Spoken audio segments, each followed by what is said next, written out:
Well, as you can see, that is beat to hell. I got the nut off. I went in Harbor Freight and bought a electric impact wrench and got the nut off. But that axle will not come out of the hub for nothing.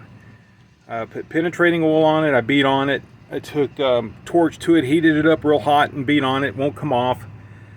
I guess I'm going to have to get the whole thing out. That was the original plan anyway, if I couldn't get the nut off, and have it pressed out. I don't know if the bearing had rubber seals or anything. If it did, then those are probably going to be damaged from the heat. So that may have to be replaced, the wheel bearing. But I have never had a case like this where I cannot get it apart. Might be because I heated it up with the cutting tool, maybe, or maybe just from driving it and it heated up there. I don't know, but it is not coming out, and it's very frustrating. So this job is taking much longer than it should because of this stupid knuckle and nut and the whole mess. Well, my fun continues. I've got the knuckle and the axle out. I still don't have that axle out of the knuckle yet. I tried using a claw, I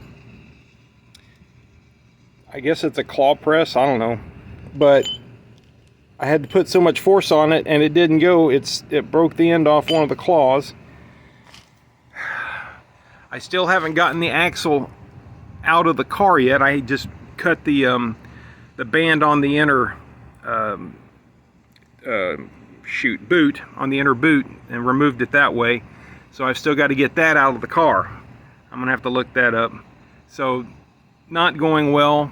Everything is fighting me. This is taking much longer than it should. I don't know if I'm going to be able to find a way to get that out. I'm going to try to find somebody with a vertical press and see if they can press it out for me. That should do it.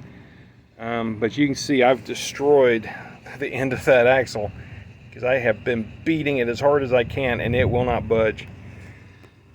Well, that's it, and that's all I have to say.